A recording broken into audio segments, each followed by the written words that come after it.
Hi everyone, welcome back. So today we're going to be changing my nail shape. I already did these other fingers, but we're going to go ahead and do our pointer and my middle finger.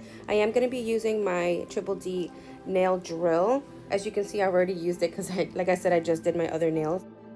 So I'm using my left hand. I wanted to show you guys how I use my drill. So you don't want to take the drill at a high end like this. You kind of want to keep it kind of flat and flush to the nail.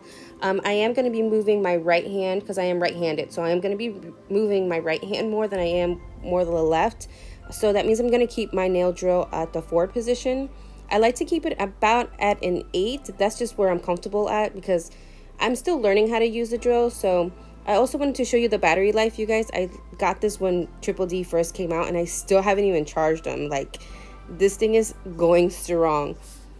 All right, so what I'm gonna do, like I said, I'm going to move my right hand to where I'm basically taking off all of the lifted part of the builder gel, because I do have builder gel on all of my nails. So this one lifted quite a bit. So what I'm gonna do is I'm gonna actually take down the builder gel. I'm not sure if I'm using the right bit, but this bit is just easier for me when I'm taking like all of the lifted areas off of my natural nail. So this is what I'm doing. I'm actually going to take and go around the edges where the cuticle areas and the sidewalls and just slowly work my way at the lifted area until it completely comes off. So I'm going to go ahead and let you guys watch and then I'll be right back.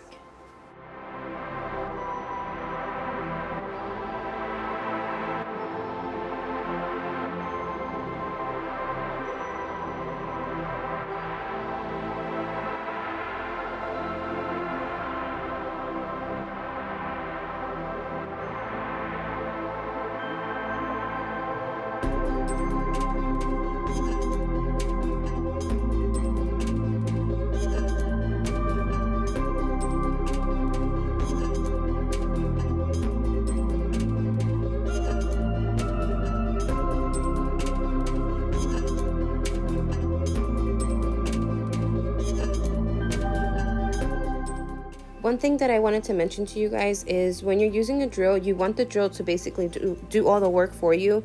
You don't need to put excess pressure on the drill, like putting pressure on your nail or anything like that. Like I said, you want the drill to do most of the work for you. And if you need it to go faster, that's when you would basically put the RPMs a bit higher, maybe to like an 11. I started off slow. I started like at a 4 and then worked my way up to like a 7, 8, 9. 9 is literally the fastest I would go. But I mean, if you're a pro, you can easily go up to an 11 or 12 and do no damage to your own natural nail. But like I said, just be careful, you guys, and let the drill just do the work for you.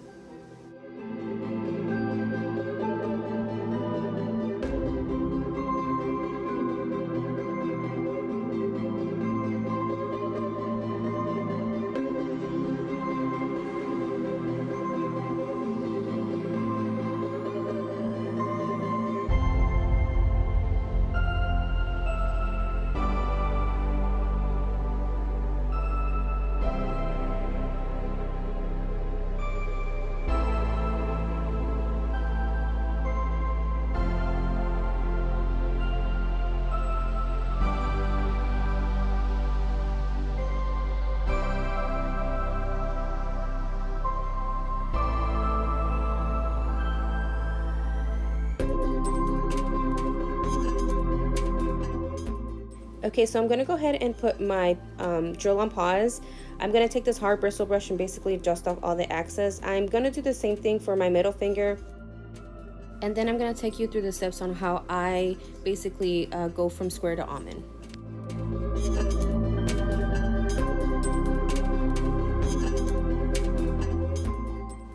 Okay, so now we're ready to shape. I'm going to go ahead and take this lead pencil to just basically show you a little like guide on how I like to do it. So this is the center of my nail. So this is where you want the peak of your almond to be. And then we're going to go ahead and take these corners off right here.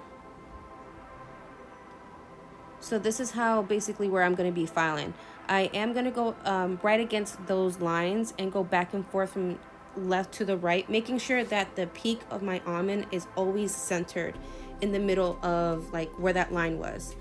Now, I also decided to shape like the top of the nail, because now you need to make sure that the sidewalls and your apex is also even in the center. Since you had a square nail, or like for like when I had my square nail, the sidewalls were obviously like wider to the sides of my nails, so I had to bring the apex a little bit more at a slope in the center. So this is why I'm also filing on top of my nail. Like I said, when you do your filing, you want to go back and forth, making sure that the peak is always centered.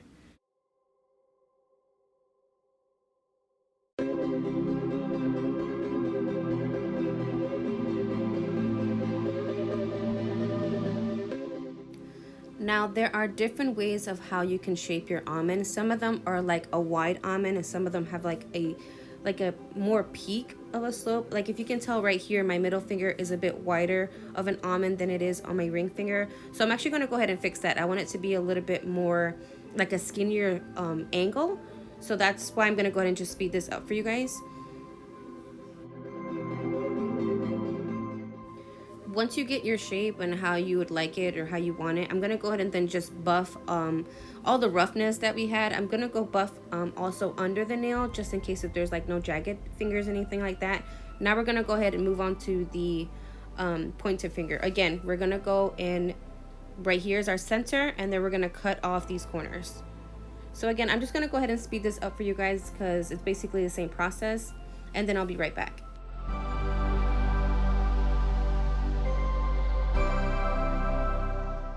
All right, so this is how we're looking like so far. So we're gonna go ahead and get started for the builder gel process. I'm gonna be using Triple D's Ultra Bond first, and I'm only gonna be using it on my pointer finger because that's basically the only one that I'm gonna be filling in. After that, we're gonna go ahead and put some gel base on and then cure for 60 seconds.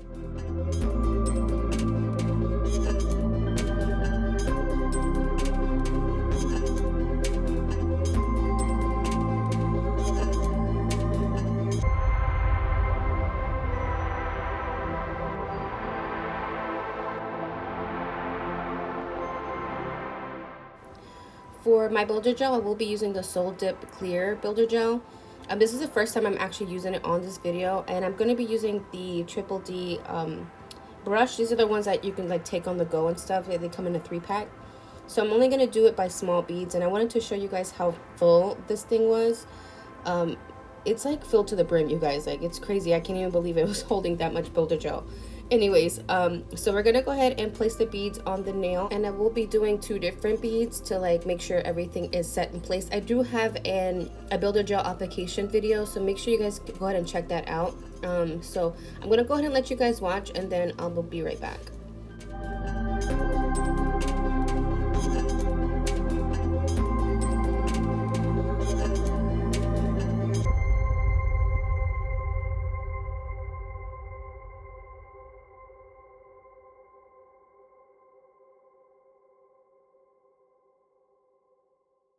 Alright, now that our builder gel is laid and cured, we're going to go ahead and take our file. I'm going to take this round part of the file and go around my cuticles. So right here, what I'm doing is I am filing all the imperfections off, making sure everything is nice and even. I'm also making sure that the apex is where it needs to be, and the sidewalls are also round. Like kind of like basically everything just merging all together. I'm going to go ahead and let you guys watch this part, and then I'll be right back right before we do our gel top coat.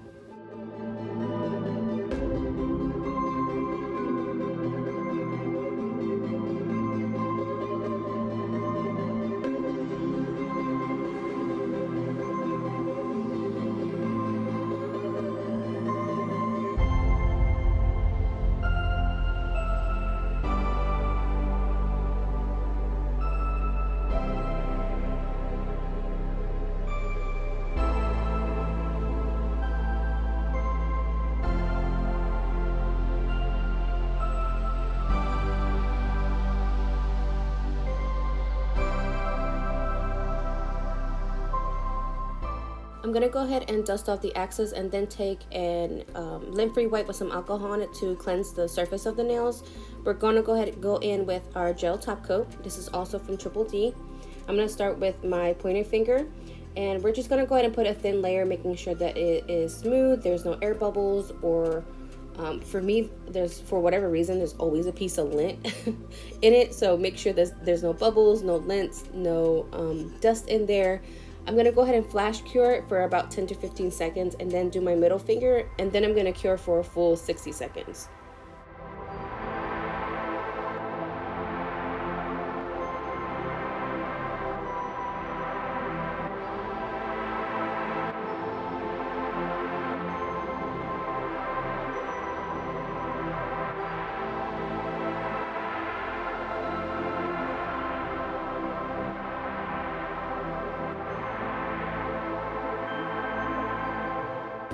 Okay, and this is our final result, you guys. So I'm gonna go ahead and add some cuticle oil. This one is from Scales of a Mermaid, and this is just to hydrate your skin and hydrate that cuticle area. So yeah, this is my new nail shape on my right hand. Now it is some like getting used to a new shape, but like I don't mind it. I actually like it, and I like how they're like a short almond nail. So let me know what you guys think. Go ahead and comment below and make sure you subscribe, and I will see you later. Bye.